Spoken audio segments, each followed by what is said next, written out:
Hi everyone, thank you so much and welcome back. I'm back out here on the trail as I am daily. I want you to go ahead and make your wish before we get started. You know how we do it. All right, fantastic, you guys. Welcome back to the channel that checks the boxes for you.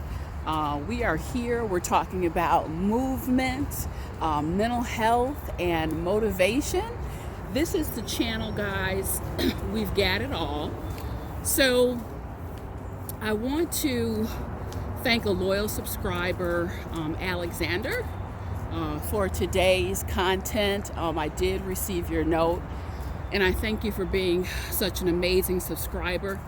And we're going to get into that in a moment. But before that, I want to make another announcement. You guys, on January 4th, we have the Revive Transformational Day Retreat here in Montvale, New Jersey. I'd love for you to join me on that. I did post up a little infomercial for you, so you guys, you know how we do it. It's going to be a beautiful day, just wrapped in love. I've got some awesome authors who are going to help revive you. The buffet, 50% off on your room, planes, trains, automobiles. You guys, I'd love to see you there. It's going to be an epic experience. So back to Alexander, and the title for today's program is, what about the wonderful things I've done? What about the great things that I did for you? Received a note from Alexander, and he has a friendship that has basically gone belly up. His friendship has ended for now. I hope it's temporary. To make a long story short, Alexander's friend left him in the care of his home. He had to go away to take care of some things, left his friend in the care of his home. There was some damage that was done to the home under the care of Alexander. I don't want to get into too many of the details, but his friend came home, discovered that damage, and basically lost it. From your note, Alexander, you say that you have certainly made offers for repair of the damage. You want to, and you do assume full responsibility. Again, I don't want to go into so many of the details of the nature of the damage, but from what you shared, this is certainly something that with some drywall and paint could be restored to 100%. And you've also shared that you have expressed in all ways that you can how sorry you are that it happened. Won't happen again. In your words, you have fallen on the sword, and essentially you feel like you're begging. You feel like you're begging now for forgiveness. And your question to me is, Sheila, at what point do I just say, okay, I value this friendship, but the forgiveness is just not going to be there. I need to go ahead and walk away. And so, Alexander, I appreciate you, and I appreciate your question. And I have to tell you, on more than one occasion, I have been there. I really have. And I think most of us have. You know, the reality is we're gonna mess up, guys. We're human beings. We make mistakes. I really do believe in my heart of hearts that most people out here are doing the best they can. I really believe that with all my heart. Most people are doing the best they can And sometimes we step into it. We do stupid things in our evolution. We make decisions, perhaps where it's not fully thought out. There's also times that people entrust us with secrets, or people entrust us with their property. People may entrust us with certain obligations and responsibilities. And sometimes it may be intentional, sometimes unintentional. And we fall short. We fall short. It is absolutely part of the human condition.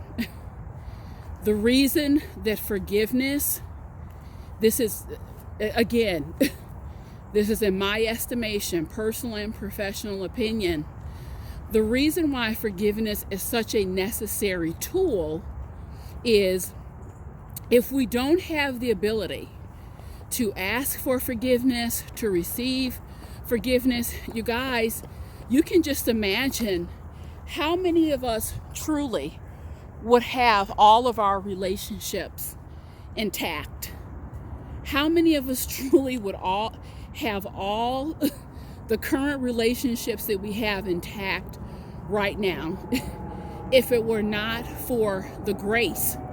We are dependent to a large extent to keep things moving forward.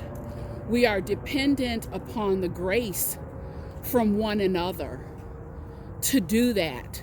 So having said that, Alexander, I'm going to go ahead and answer your question. At what point do you say, you know what, I can't ask anymore, I can't do anymore? It looks like you're not willing to open your heart, give me an opportunity to kind of regain the trust. Well, I think it's a good time to turn and walk away when you're at the point where you are now, where it has literally just become exhausting, and there doesn't seem to be an entry point, and that door seems to be closed very shut. And I don't say walk away 100%. What I tell you to do is turn in a different direction, but leave that door cracked. Leave the door cracked open for the possibilities. And I say in those situations, and I've been where you're at, what I've done each and every time, I give it to God. I kind of say a closing statement. You know what? I've really tried. I don't close the door to any changes in the future. You can let him know that in a note, in a text, whatever the case may be. And I really hope that the situation will resolve. If not now, maybe in the future. You can also, after you've put it up in prayer, you can also periodically, I don't know, maybe in 6 months or a year, kind of tap on his door, check him out a little bit. Circumstances change, things change, people change.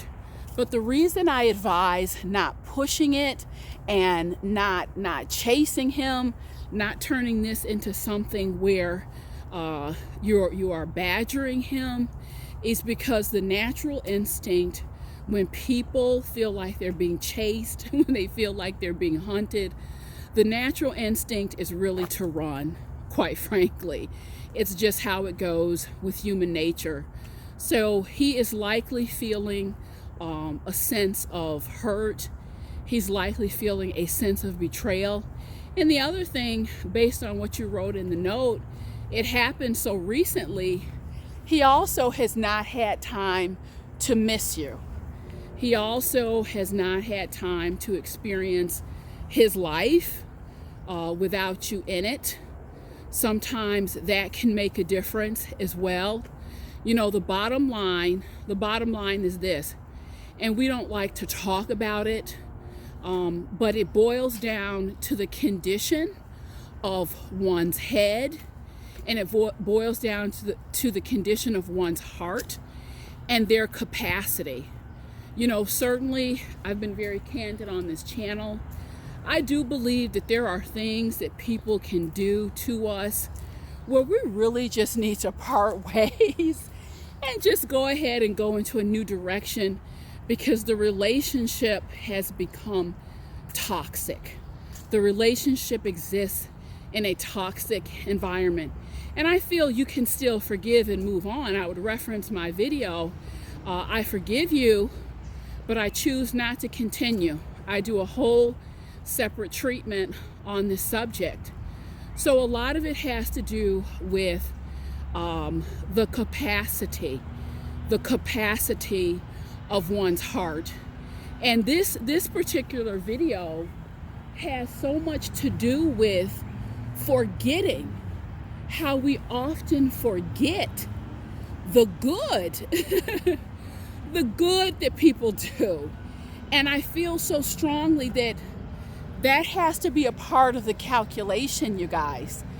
That really has to be a part of the calculation before you blow someone up, before you blow them off, before you trash a relationship. The ability to sit, and remember. You know, Alexander, as you said in your note, I'm the godfather of both of his children. When he got in trouble and we were younger, I'm the one that came and bailed him out. We've had money for years flowing back and forth between us when he's hit hard times, when he lost his parents. I was the one that was there. I've done so much good. So it really hurts me that doesn't seem to matter in this equation. And I have offered to pay for and to repair the damage. And part of the reason your heart is so broken is it would seem to be an extreme response. I don't know all the particulars around what happened, but Alexander, I can tell you this extreme response is very typical of people. And I want to tell you why people will respond more vigorously. There's an acute response, and it can be an acute negative response when people are hurt, when you have pained them, versus when you have helped them or brought them joy or pleasure in their lives. What it triggers when someone is hurt or betrayed, you guys, it's very much a primal response. It goes into that fight, flight, or freeze. People literally, it freaks them out, and they go into a mode of, hold on, I have to protect myself. I have to protect myself. Is this going to happen again? What am I dealing with here? So you're literally, it triggers something in folks that is primal. And most people in their lives are really bouncing in between two states. It's the state of seeking joy and happiness, and it's also the state of avoiding pain. So, Alexander, a lot of what you're dealing with is, wow, this hurt me so bad. This hurt me so bad. I really need to protect myself because I don't want to go through this again. So that's really a lot of what you're up against. And I would say those are real feelings. Those are valid emotions. But I'm going back to the base reason for creating this video message today. You guys, I'm encouraging everyone in your calculation of forgiveness, of whether or not I'm going to move forward in this relationship. In your calculation, I cannot overstate it. Please stop. Please stop to be fair and to consider the decency that has been extended to you, the good that has been done. And I understand, we talk a lot about, well, what would God do? And God forgives and Jesus forgives. And I'm all for those comparisons. It's wonderful. The reality is We're not gods. We're not God. We're constantly striving for perfection, and we have to live out here in this world. And certainly if you make a calculation that is not reasonable, you make a wrong calculation, people end up getting hurt all the time. People end up losing traction all the time because they let the wrong people into their lives. So I'm not minimizing the importance of making these decisions and drawing boundaries. What I'm asking everyone to do today is to check yourself, to evaluate yourself, and to ask the question, am I being fair? am I being fair here? Is it an over dramatization? Am I simply operating out of hurt? Is there a middle ground? Can I discuss this? You know, I've seen it many times. It even happened to me. It was about 15 years ago, and this was a situation where I came to the table, sitting down what I thought was a friend, to get some clarification on, quite frankly, something that really hurt me. A special day was basically blown off, disregarded, and a lot of people might have turned away from the friendship because of that alone. But I said, you know what, let me come sit down to the table and try to talk about this. This person got up, acted a fool, said curse words, it was so out of order. It was so hurtful. It was absolutely so very ridiculous, and just blew it up. Terminated a long-standing friendship. And I will tell you guys, all the wonderful, beautiful things, and I don't say this to pat myself on the back, but anyone who's familiar with the situation would know, wow, Sheila, this is a friendship you went above and beyond for. And it was just literally just blown out of the water, because in a singular moment, this person was confronted with a truth that she did not want to be confronted with. She was called on the carpet, and it pissed her off. It literally pissed her off. And that was just it. No stopping to think, am I being fair? No emotional control. And you guys, it can happen. It can literally happen just like that. And you know, the flip side of that, you have those moments where you have not been fair, and that's what this video is about. You have those moments where you have not been fair with someone, and you know what?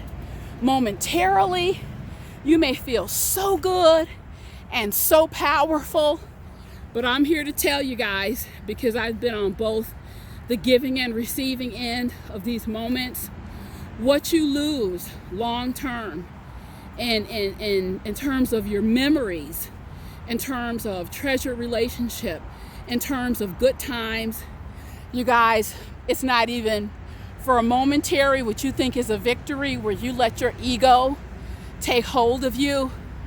It's not even a fair trade, you guys. There's just no comparison. You know, part of the reason I encourage introspection, self-development, being fair with yourself and others, is because it pays you back. You guys, this work that I'm talking about, it pays you back, because in those moments, a moment is not just a moment. A moment can translate into the loss of 5 years, 10 years, 20 years of a vital, beautiful rapport and connection. In those moments, you literally have the capacity to grow your future, or to terminate, to cut off full parts of your life. And I know a lot of people don't explain it that way and don't think about it that way, But this is why this channel is different. This channel is different than a lot of other psychology or self-help or relationship, mental health channels, because what I do is try to take you into the innards of how the information is affecting your life from a practical point of view. You guys, ego gets in the way. It really does. Indignation, righteous indignation. I am appalled. I am so upset. And you know what I think about? Even though I said a few moments ago, we're definitely not in the celestial realm here. We do have to be careful with our boundaries. But have you stopped to think? Have you really stopped to think how much grace, how much forgiveness, how much compassion, how many get out of jail free cards you've been given by the creator of all creation? How graceful and how kind and how generous God has been to you. That is worthy of frequent reminders to the self, because that really puts a check, that really keeps us in checks and balances with how we are behaving out here with one another. So, Alexander, I say to you, I know your heart is broken. I know that you missed your friend. I know that you are deeply sorry for what you have done. But I will tell you, and I'll say in all honesty, I don't believe that we are put here to kind of beg, grovel, and crawl on our knees. A sincere, heartfelt apology is powerful. It's powerful. And to me, it is sufficient. It is absolutely sufficient. If his heart is not open, no amount of begging is going to do that. That's something where the Spirit will need to move him. For me, my standard and my criteria, if I feel, and people have come back to me after there's been hurt or wounding, and they have certainly asked for forgiveness. And I will tell you, there have been some times that for various reasons I have chosen to forgive, but not to restore the relationship. But more often than not, if my heart is moved and I feel that the apology is sincere and the relationship had not trickled over into toxic territory, of course, let's try to revisit this. Let's try to rebuild this. Because folks, especially when you're talking about good people in history, if everyone gets cut off, and I can't stress it enough, and a lot of people, I cut people off, and you say this with some level of pride, it's nothing to be proud about. Because if everyone gets cut off, what are you going to be left with if everyone gets cut off? If you don't give people any bandwidth to make mistakes and to make errors, what are you going to be left with? And what about you when you need some bandwidth and you've messed up? What about that? What happens when your energy is returned to you? So you guys, this is just something to think about. What about all the good things I've done? Okay, that's a question to balance out these moments where you're making your calculations about forgiveness, because we all do calculate. So you guys, if you're enjoying the channel, please do subscribe. Don't forget about the retreat on January 4th here in Montvale, New Jersey. I'd love to see you grab those tickets now. Thanks so much, guys. See you soon.